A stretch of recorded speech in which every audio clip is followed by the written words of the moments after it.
we have joining us writer, director, producer Paul Thomas Anderson. And wait. We know him from films like, he's incredible, The Revenant, Wolf of Wall Street, Gangs in New York, but now forever we will know him as Bob Ferguson from One Battle After Another. Please welcome Leonardo DiCaprio and Paul Thomas Anderson.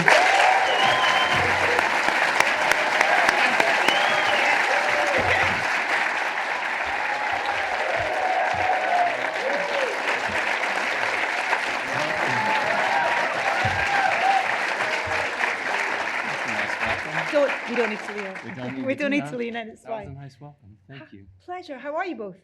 Awesome. This is we were lucky enough to have a chat as the film was coming out, and obviously there's been a bit of time between that. You must be, well, how do you feel about the response that the film's had? Leo, first of all.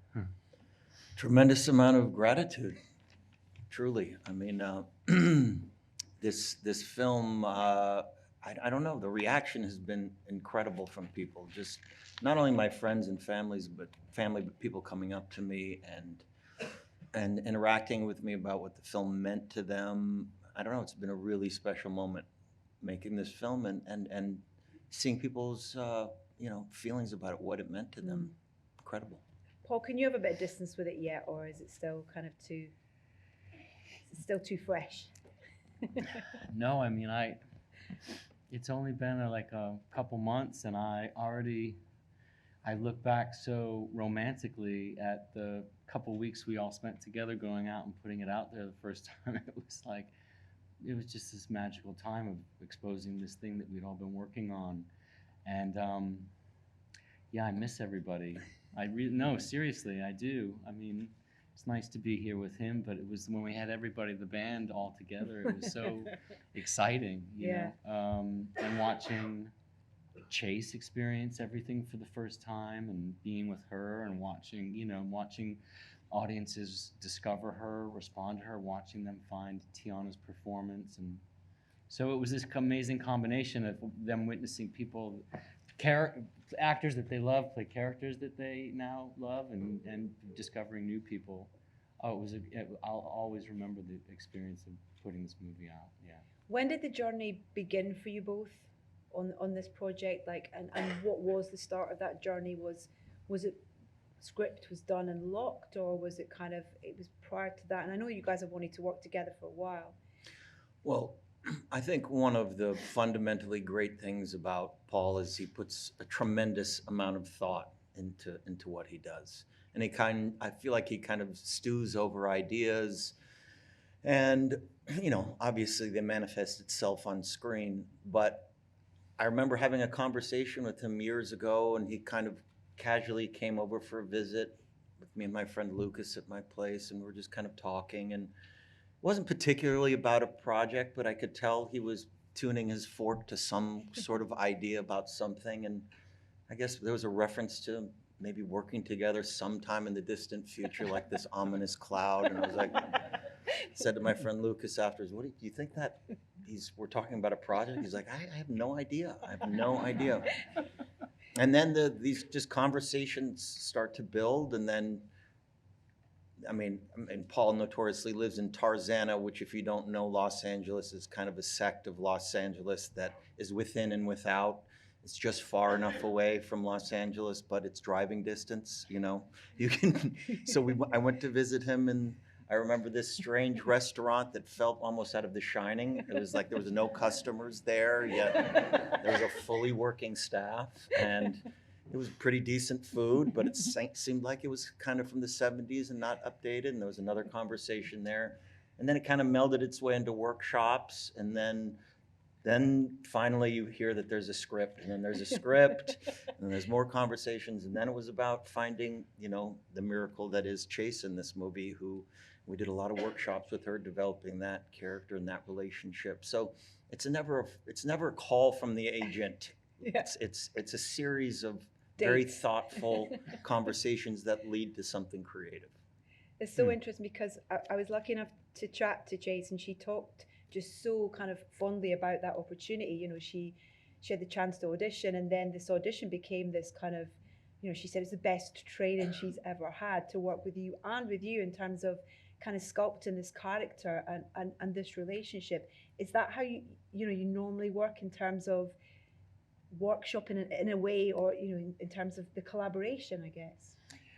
Well, I suppose so. Maybe you know, everything's always going to be different with each person, and you know, the funny thing is, I mean, it was with Chase. You know, you kind of want, maybe I made the mistake of thinking, oh, I'll have to really look out for her and take care of her. I think he made the same mistake as well. Which now you kind of want to say, like, I'm not worried about Chase. I'm gonna be a lot more worried about you two than about Chase, just because she's so fully formed as a person. That said, it's your first movie. You have nerves, you have doubts, you have questions. You're never going to get past those. I mean, if she didn't have those, I probably would have been very concerned that you're working with somebody who just has more ambition than, you know, kind of humanity.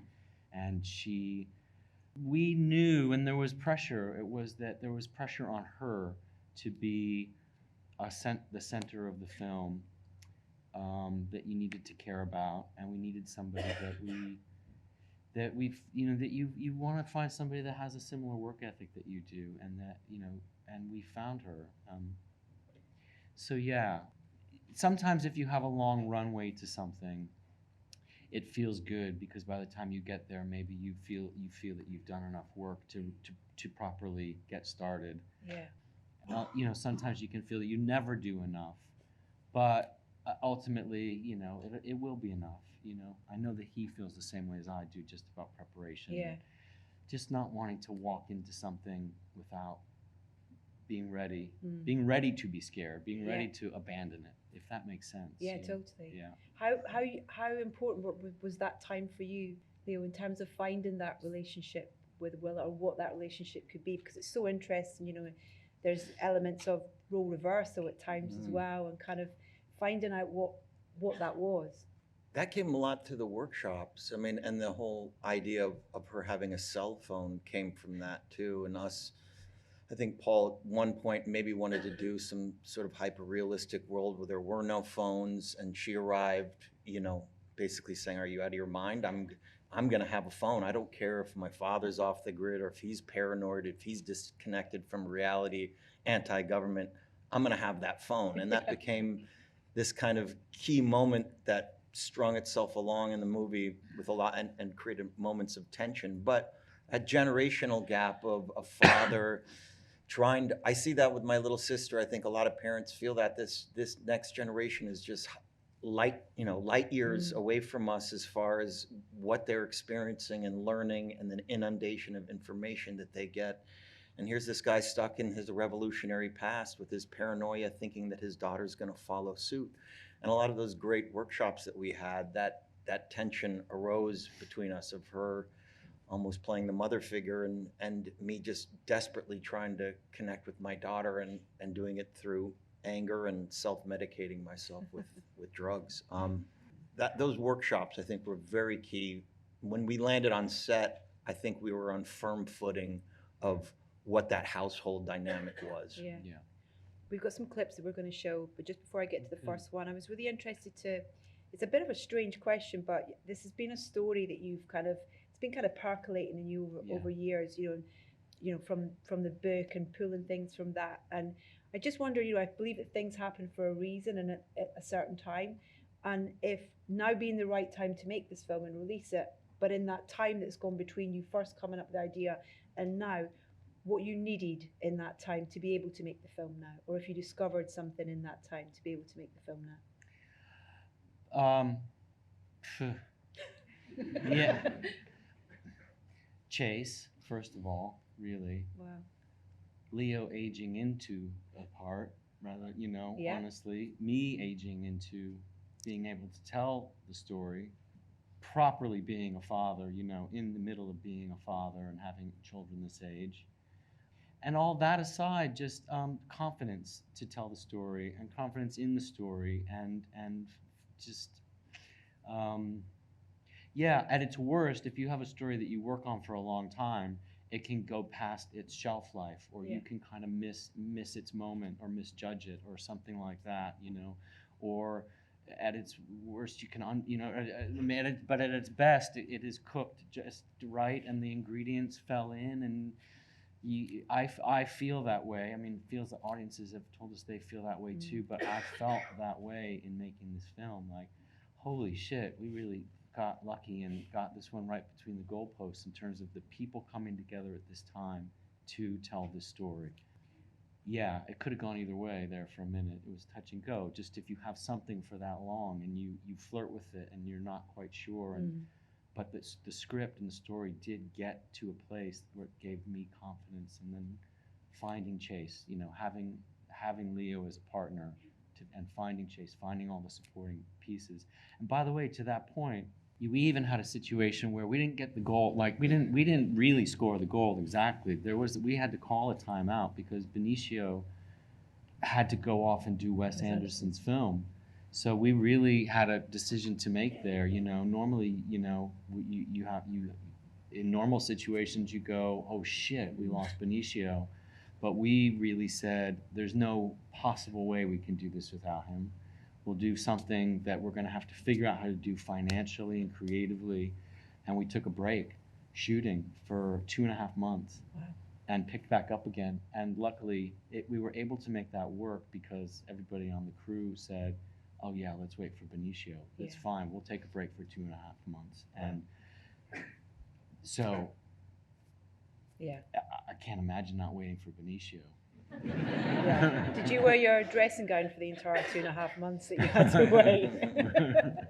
We're going to show our first clip here, which with the wonderful Tiana. So oh, good, exciting. Let's have a look at our first clip. Just firstly, casting Tiana in this role, in terms of the journey to her being the right person for video. I mean, just incredible casting. Thank you. Yeah, I think we were lucky the day she came into our lives. I'd seen a terrific movie called 1001 that she was in last year, the year before maybe. And I was aware of her music, not so much aware of her music, but a little bit. And she made quite an impression dancing in a Kanye video many years ago. That if you've seen it, you can't forget it. It was just like, who is that and what's going on? But, and so I saw her from time to time, but really I saw her in 1001. I was like, God, this. And then when we met, she's a stick of dynamite. She's just terrific, and she's an incredible presence, very powerful performer, and wild, and at her best when you kind of cut her loose. But she's also, if you get to know her, she's just a real softie. You write such brilliant female characters, and she's a great example of that in this, and particularly, this character who's kind of relentless and steadfast, but tragically human with flaws, and just that the kind of the break of her we see in that scene is extraordinary, and then almost kind of you can almost see her having a conversation with herself in terms of when she finds that little flicker again of who she thinks she is, who she wants to be. It's amazing. There's so much in that performance. But I wanted to talk about how you, not just write in that card, but how you chose to shoot that, to kind of make us as an audience, even though she has made those choices, we still feel for her. Yeah, I mean, well, I remember shooting that very well, actually. And the first approach would be, you have a baby, you've got a real proper baby. I don't remember how old she was. She's probably about 6 months old. By the way, another one of the greatest actresses I think either one of us has ever worked with is baby. You looked comfortable. Perfect all the time. I was just listening. There's baby makes this little noise. That's not like added later. That baby, ask. No, that was not. That baby was acting like it did so perfectly. Remember the moment where she grabs the tracking device scanner, and yeah. we're like, oh my God, genius. No, she was really made for the movies, that one. So the idea, first of all, just sort of as it was written, it was very similar to that, but the real trick is Tiana looking it over, telling me, I remember she made some changes. She said, maybe this is better. Here's a great, okay, and making an effort to make it one shot. The reason being that there's a baby, there's a dynamic happening between the two of them that you really just don't want to have to do this and then this and cut back and forth, that it would be better to get a very quiet environment for the baby. It's meant to be the middle of the night. It's meant to be she's sneaking out. And in Perfidia's mind, it's, can I make a clean getaway from this environment that's choking me? And the second she steps in there, she can hear, you know, oh, fuck, I've got a confrontation coming. And, you know, the things we talked about were, you know, when you expect a confrontation, you have a script in your mind about the things you really want to get out, that you're going to really lay on that other person.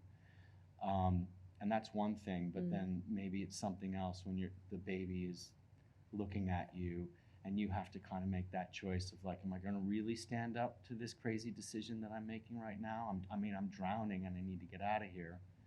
Or do I have to swallow my pride and say, fuck it, you're right? And unfortunately for us and the rest of the characters, she can't do it. She just has to leave. And Tiana was very specific about how hard it was to see the baby. She's like, it's making it really hard for me, you know, but I gotta go. I gotta get out of here.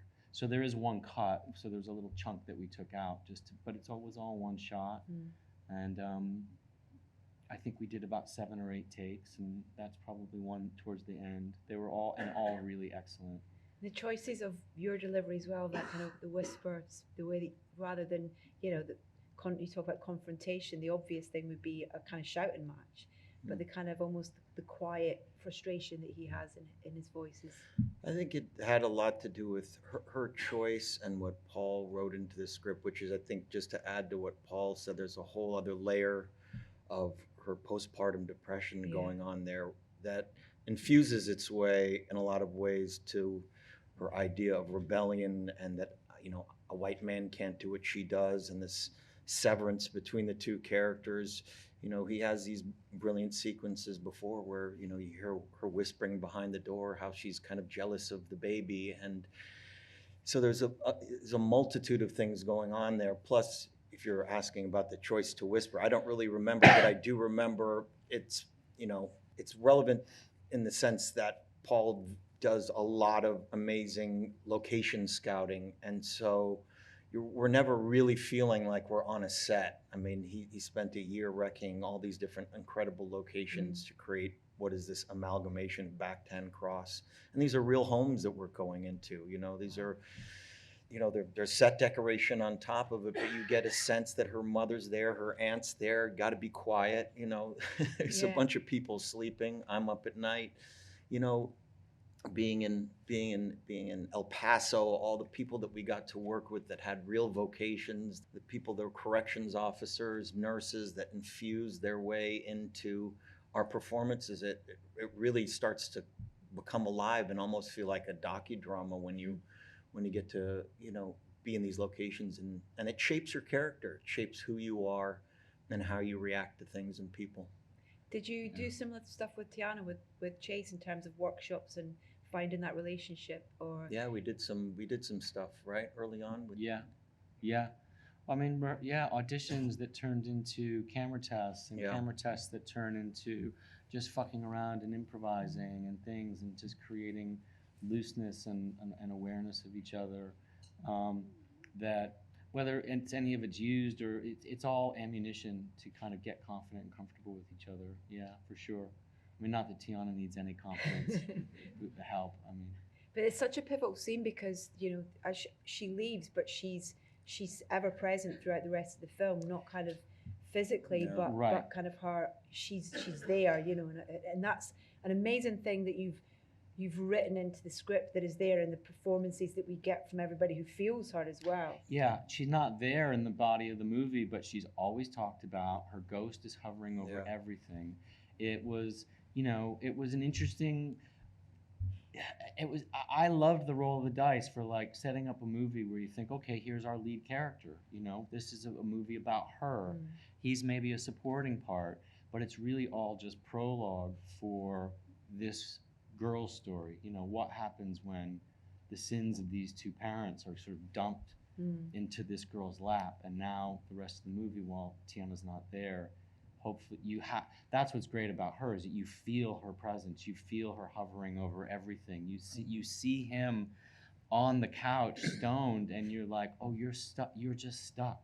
Yeah. You are stuck with what she did to your heart and how she left you guys, and you are in neutral while this girl's trying to move on, maybe selling your daughter a bill of goods about what a hero your mom was and all this kind of, you're like, oof, the function is thick in this house.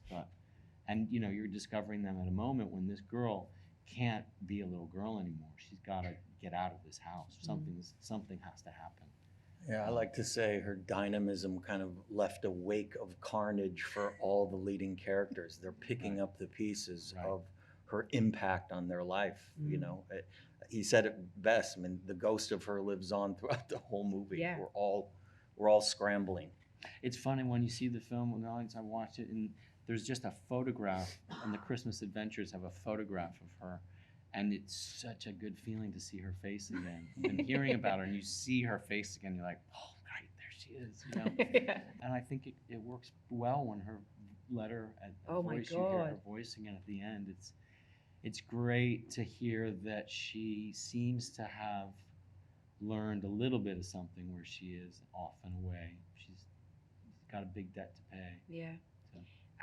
Let's take a look at our next clip, which is I Fried My Brain. That would be you. Let's have a look. Okay. Leonardo, I still don't know what a Grey Hawk what is a Grey Hawk 10? You don't want one, I'll tell you that. Should we call one in now? No, we can't call one in now. It's not time, but you better really know what you're doing if you call it a Grey Hawk 10. Leo, you make it look so easy. Okay, we're on the journey with Bob. We're there, and it's an extraordinary performance. It really is. And Thank you. I'm so interested into how you got there.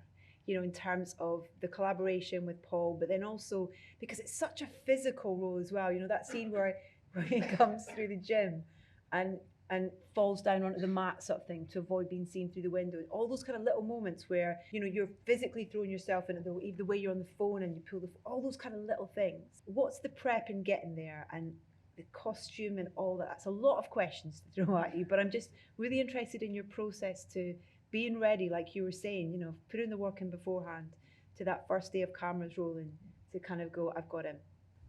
I said this yesterday, but I find it progressively more and more difficult to talk about an actor's process, because I do think it is a combination of so many different things. And I do think it's the pre-production process that we had, the ability to go to these real locations, the endless discussions that Paul and I had about who this character was, and getting to go up to Northern California and experience what people describe as a hip neck, which is a hippie that's a redneck, you know, a combination of both political parties at the same time, somebody that's an ex-revolution.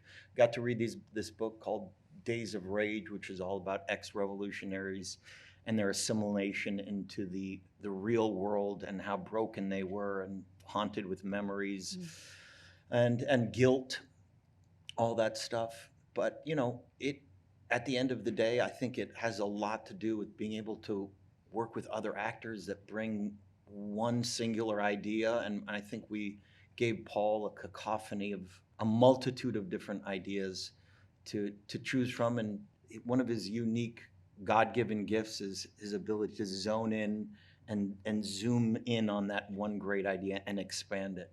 And, you know, there's also an incredible family spirit that's on set, where there's a comfort level to go to certain places as an actor that I think is incredibly important. There's no competition. Everyone's rooting for one another. Everyone's, you know, pushing each other forward. There's laughter on set. There's enthusiasm. You feel the energy.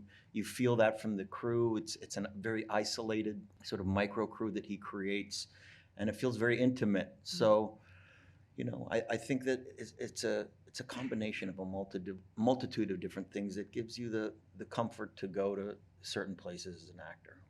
And working with them, you know, talking about Benicio, for example, and the kind of you know, the real contradictions and energies that those two characters have, and Yeah. you know, and he's almost kind of floating around the room, and he's, you know, he's like, yeah, it's a gun, yeah, you know, he's like, whereas it's at such, you're at the other spectrum, you know, to where Bob is. That's amazing to watch. I have to say that I couldn't be more endlessly impressed with an actor than Benicio del Toro.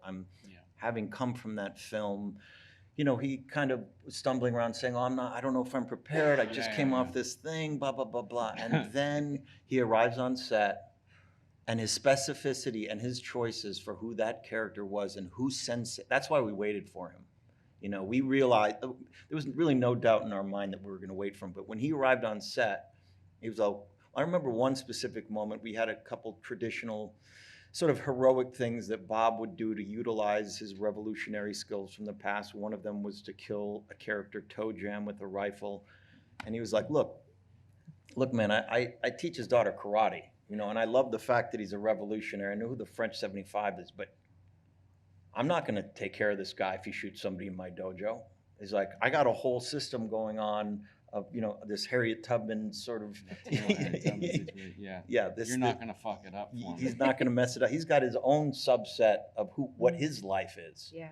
And that just took us on this amazing road trip, which I'll never forget. And it's really a credit to Paul, again, to hearing a good idea from an actor in Benicio and saying, "You know what, you're right, let's scrap that. You know, let's scrap that. That was kind of TBD anyway. There was always this to be determined element to it. Let's go on a road trip, boys, you know, and let's build that sort of immigration center in the house.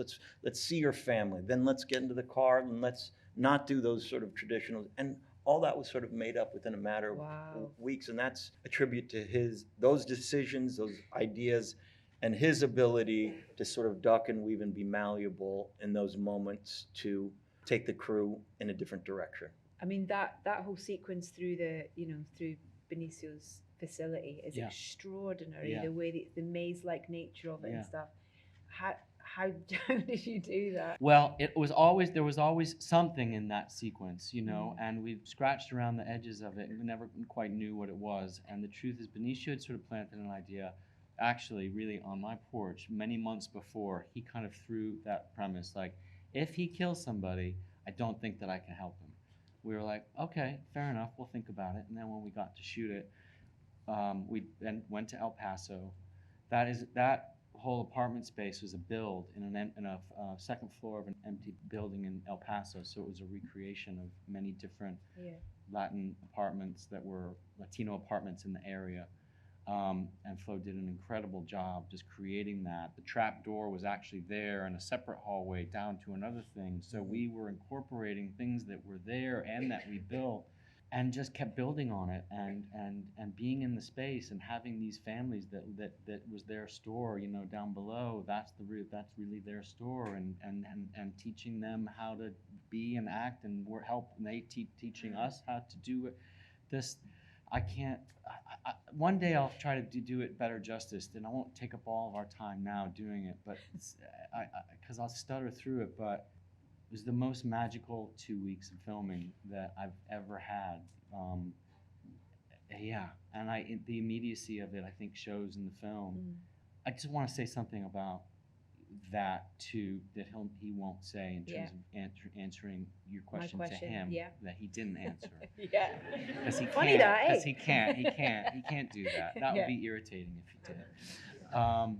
It's about sometimes great acting is, you know, when you roll out of bed every morning, you have to get back to a level of energy that maybe you don't know where you're going to find it.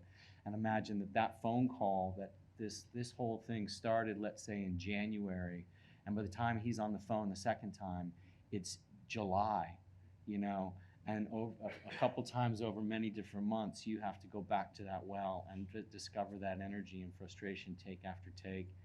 And it's not easy. It's not for the faint of heart. You have to do it. It's exhausting, take after take, and to try to find something that is authentic and humorous and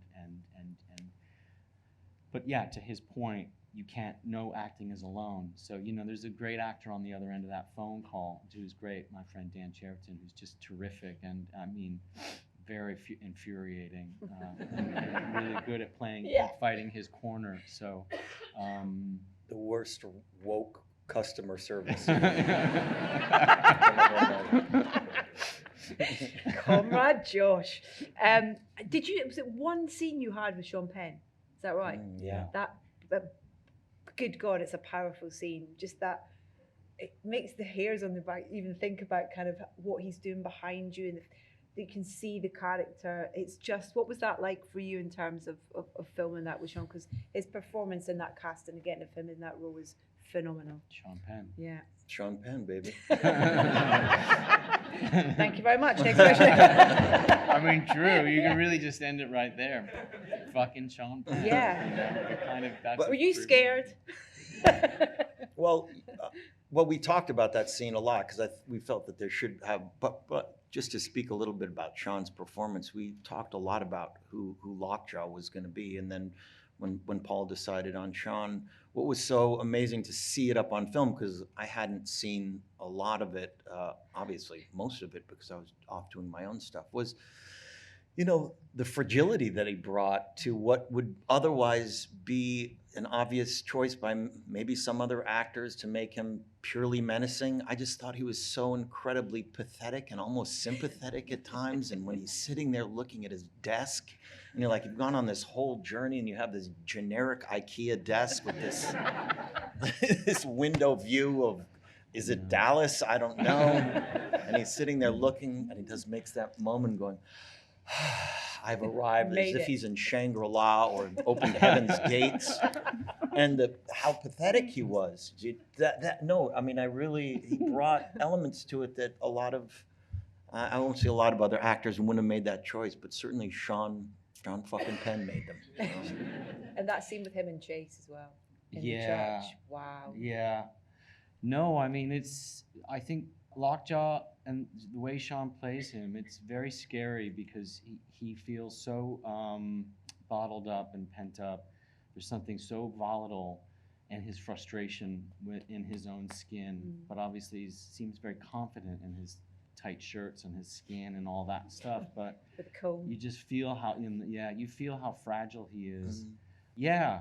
It's a testament to Sean that from time to time there would be weird subsects of the crew that would say, I hate to admit this, but I'm Team Lockjaw. I don't know what it is.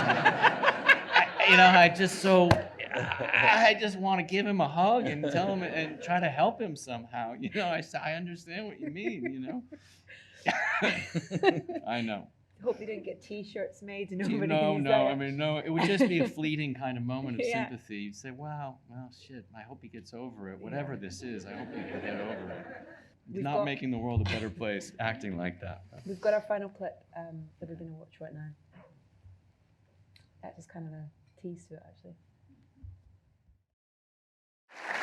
Just before we talk about the scene, I want to mention Johnny Greenwood's score, which is phenomenal, and in that part in particular, just how much the score is weaved into the narrative and the characters and the situation, you know, the trust, the devices, and how, you know, the ideas that when they come together, there's a sonic synergy, and how the score mimics that is just amazing. Yeah, I mean, it was an exciting mission to give him, you know, this idea that there would be two devices, you know, one playing one thing, one playing another individually. They don't make much sense, but if they come together, they have a melody, they have a harmony together that would be there in our finale, you know, hopefully, if our heroes find each other, that we'll be hearing that. I suppose the amazing thing about this scene, talk about writing for 20 years, but then coming up with stuff in 2 days, is that this finale went a number of different ways in the script, and only after shooting it once, you know, really Bob was going to turn up and maybe get a lucky shot or fall down and kill somebody for her or something like that. None of that quite felt right. It was all right in front of us for so long, and we discovered that really this, unfortunately for our story, that Willa was going to have to pull a trigger and to not only protect herself, but be in a situation that she's killed someone, you know. and that what was next? Well, Bob just kind of turns up, and they hug each other and they drive off.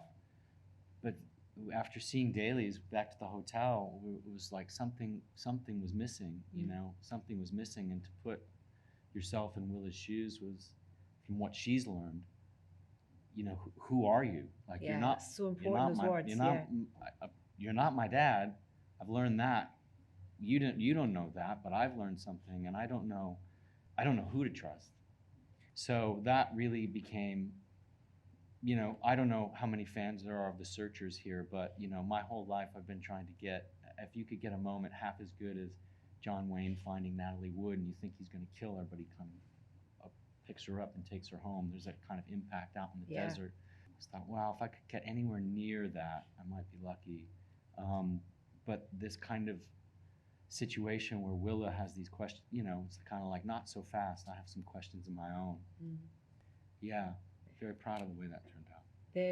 But the environment that it's in as well, the suspense that we feel from that whole sequence, you know, with the cars and this extraordinary landscape that you found to kind of shoot, adds to it as well. And that's kind of the commitment that you make, you know, in finding those places, because you go out on the road, you drive around for hours, and you found it, didn't you? That's right. Like...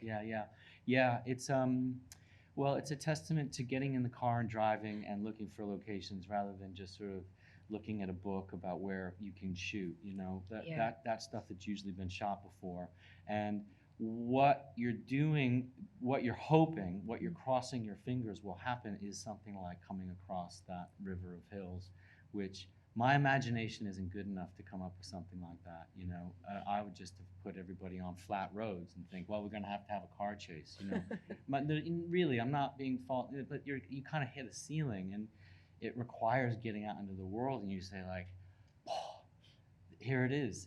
It's here for us, and it makes the whole thing very dynamic. It's like what you were saying earlier, Leo, about how the reality of those locations that, you know, were used throughout the entire film, how they really fed into everything of the film as well. And that's another great example of that, for sure, which you're very much kind of part of. Car sick, for sure, for a lot of people going up. I remember seeing those roads, and I was sort of awestruck, and especially the rack focus that they made. It feels like you're on a roller coaster ride. I think Regina put it best, and she said, I've never been more tense in a car chase scene with 3 cars chasing each other down a straight road. You know, I think she put it best. I mean, it really is that location was just, it was money. But I can't imagine it was that easy to shoot, or was it? No, it was a nightmare. It was a nightmare. A nightmare? No, it was heaven. It was. I mean, you know, what you dream about. It's what you dream about. But it was hot, you know, all that kind of stuff. It was just really the best kind of challenge, because even the greatest assistant director and greatest camera operators and greatest stunt drivers in the world, to try to get the moment where one car is cresting and another one is dropping and another one is rising is just like, it's like that bottle thing that you try and do and it lands, you're just like, oh, but 3 at a time. Yeah, exactly. It was a lot like that. So just lots of shooting to get it right.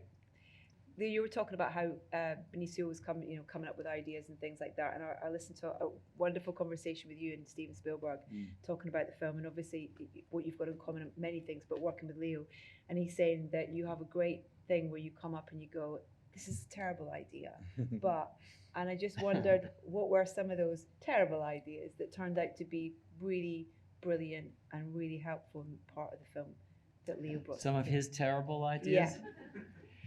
Oh God, there's so many. Yeah, no, it's not a joke. I mean, his batting average is extremely low, you know. But when he hits one, it's usually a grand slam home run right when you need it, bottom of the 9th. You walk off home run, you're like, well, shit, that's why you're Leonardo DiCaprio. That one. God, I'm blanking because honestly there are a lot. I'm slightly exaggerating to that point. Gosh, what it feels like I love that you preempt with, this is probably a terrible idea. Yeah. Whilst you think, I want to ask Leo a question then. I think you know here we go. what he does when he's doing that. What he's doing is that, and it is a good way to work actually. What you're saying is like, we need something, you know. And generally he's right, and generally I felt something. You're like, right, I don't know what it is, and the only thing you can come up with is like, well, here's what it would be if it was really bad. You know, it would be I walk in and say, I've got to save my daughter. You know what I mean? You're like, right. And it is concepts about how to tell the story, how to make sure you're engaging an audience, you know, just barometer checks usually. It's, I think between both of us, it's kind of like, right, it's like a constant check and balances, like, right, where are we in this journey? You know, what do we have to make sure we're imparting for an audience in telling the story, what's important? It's usually those kinds of conversations. That's good. Yeah. That's a good answer. The idea that, you know, wanting to work with Paul for a number of years as an actor and you know, actively wanting to work with someone, what was it about Paul's work, or about what you'd heard about the experience was like on set with Paul? What was it about Paul and his work that made you really keen to work with him? Obviously, his resume of incredible films. You started off with, how did we get on this journey? We met years ago when I was 21. We spoke about Boogie Nights. There were possibly some scheduling issues. He went off and did that. I did Titanic, but I got to watch his sort of Rolodex of amazing films unfold, and he really became this incredible director for my generation. And I think it, you know, having watched a lot of his films, it's his ability to not underestimate the audience, you know, not to make obvious choices over and over again. And, you know, I think of great performances that I've admired, whether it be, you know, Robert De Niro in Raging Bull, and it's the things that I love about them are when you let the audience in, and watching De Niro wasn't although there's a lot of broad moments, and even in this film, there's extremities in the characters. They're very loud characters, but the moments for an audience where he allows you to step into the unknown and interpret the story your own way. He allows that leniency to the audience. He doesn't spell things out. There's a thing that I keep referring to called Irving the Explainer, which is a disease that we see in a lot of cinema these days, where everything is laid out for you. It's that intangible thing that can't be really articulated, where you as an audience member get to feel like you're interpreting the film your own way. And certainly with this film, he wrote it, 15, 20 years ago, and I think Perfidious says it best, 15 years later, very little has changed, and has been able to make a film that's an amalgamation of almost like Star Wars characters, with bounty hunters, good guys, bad guys, the chosen one. He's put it all together in this incredibly modern political context that I think has struck a chord with audiences that have seen it. And, it was just amazing to do this film with him after having waited so long to work with Paul and to collaborate on this film. It was a joyous experience, really. You forgot to mention the Christmas Adventurers Club and I don't know how he came up with that. I still don't know. When you see the pheasants, the dead pheasants, and then the apple pie, and then there's an underground bomb shelter, and then all these dudes know it feels real to me. Do these guys exist? I don't know. Definitely do. But it's the tone it's your unique tone. You take us from comedy to drama within the sort of breath of someone. Is how much of that is, you're writing into the script, but you're also finding in performance and things as well. Yeah, it's performance. It's really performance, and that's not taking away from the script. The script is there. The script is strong, but why you gravitate towards people that you like to work with, like Leo or like a Benicio or a Sean, all of them, Regina, everybody, that generally you have a shared sense of humor too, that you see the absurdity in human nature, and you try to remain optimistic in the face of some of the darker parts of human nature. And I think we all approach this story that we knew could be quite dark on one hand, but that a choice that we made was to see some of the light and to keep it light and keep it moving, because that would serve audiences better, that would serve our hearts better, you know, that would make us laugh. You know, certainly you have an entrance in with Bob as for the humor, because despite all his best intentions and how big his heart is, he can't get out of his own way. And, you know, yeah, to treat some of these absurdities that are in the story, I don't know. I guess another way to do it would be just the darker truth of it, but I don't know. Comedy's always there though to bring us out of that darkness. Yeah, in a way. I like a movie with laughs. Yeah. So I don't know. You made That's us laugh a lot in this. I hope so. For sure. Yeah, I hope so. Leo, did you love playing this character? I did. Yeah. I did. And, you know, as we were watching that clip, I was thinking about, you know, like I said, there were many moments that were traditional heroic tropes for Bob. And I think every time we kind of came to this crossroads of whether Bob was going to finally do something, you know, Just finally get out the road. utilize the skills from his past to save his daughter. And every time we came to that crossroads, and it didn't come with there was resistance on, you know, from my side of, this is the moment, right? I mean, I remember that moment there, you know, I remember I think we tried the scene a few different ways, and then we came back to shoot it, and I remember him being on the road and saying, no, this is when your decisions from your past are passed on to her. This is the next generation of your daughter dealing with the violence of your past, and she has to be there having killed somebody and then realizing that she's in shock and doesn't know who you are, and that's your moment of heroism. I was like, okay, we got it. And that was, you know, after a series of edited heroic moments, and, you know, I'm thankful for that, because as you see it in the last moment there with Bob, his heroic moment is saying, it's me, I'm your father, I'm your dad. You know, I'm your dad. And it felt realistic, it felt true at the end, you know. Yeah, it's funny because audiences, I suppose as they should, they applaud when Willa shoots this psycho Christmas adventurer guy, but it's followed by this like really primal scream on her part, and you feel the audience go quiet. Because yeah, you know, maybe he deserved it, and maybe she had to protect herself and all that, but she's killed someone. She's killed somebody, maybe, you know, and that's a lie, and now she's right back in their mess, you know, a mess that they've kind of tried to protect her from, but that they created. And so it was a tough moment, an exciting moment to discover and to face and go, no, this is probably how this goes.